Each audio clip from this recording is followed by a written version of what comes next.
So I often say with 30 years of experience working with athletes, I've realized that I narrow this down to off-bike development in various categories. My principles are this, I've learned, is that it's like maybe a recipe or making a cake. You know, you have to obviously get your ingredients together first, and it's the order you put them in. And so I kind of follow that same thing. Often people ask me, like, they'll show me some plyometric training, and I'll say, well, where do I believe in it? Yes, but at a certain time.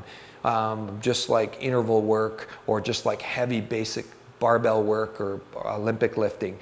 I follow a principle where first we start with unilateral movements as far as exercises go. So that means training one side of your body separately from the other. So right from left is one big thing. So think of that as like, if you were training a dog, you had two dogs with you and you're trying to train them both. It can be difficult because you're trying to instruct both dogs at the same time and they're both getting feedback and it's hard to separate. Where with strength training, if you can do that, if you can do a single arm or a single leg movement right and left individually, you can really focus on your strengths and weaknesses and see your differences that could have been created genetically, most likely going to be environmentally. In other words, from your riding or from your injuries, or you favoring one side of your body and things you do on a day-to-day basis. So giving you that chance to separate the right and left side. The other would be to do reciprocating movements. So push and pull, or movements that are opposites. Because if you look at the body, quadricep and hamstring, bicep and tricep, pectoral pushing muscles and pulling muscles, rhomboids. We've all been built and evolved into these, this species, these kinetically built beings to adapt to the environment that's put in front of us. So the bicycle is the same thing. So to me, we can start overdeveloping for the bicycle and underdeveloping in other more well-balanced ways to be a person as well. So by doing these unilateral movements, left and right, and push and pull, I'll be able to get people to isolate these things and teach these movements a little bit better and develop these movements. I often say to people, we're not lifting weights or doing resistance work. We're developing movements. So by developing these movements, these patterns of movements in your body, you're bringing more dynamics to your body, which makes it more, again, or we're focused on the wellness aspect. Once we go through that unilateral work and we've put a bit of a wheel alignment to the body, another way of looking at it, and by giving it that wheel alignment, now to me we have a chassis that you can apply a little more power to.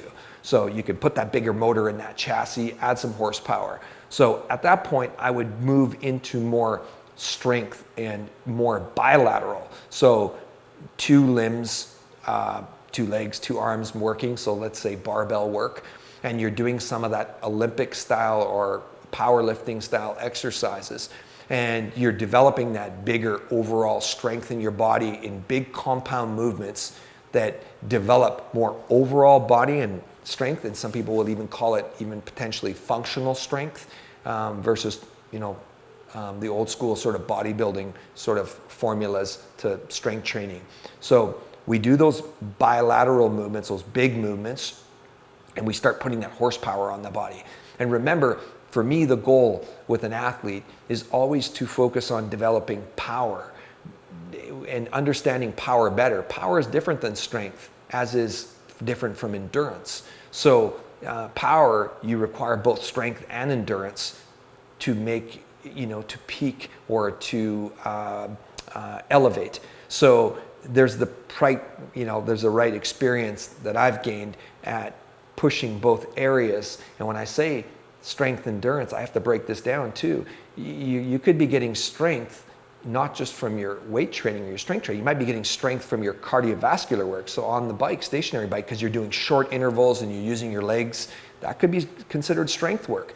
As could you be getting endurance or even what people might consider cardiovascular work in your strength training. If I've got you doing a circuit of exercises, you might see your heart rate really high and your respiratory system working really high. So watch that you don't just categorize something cardio or strength training because you lift a weight. So we kind of keep that in mind as well.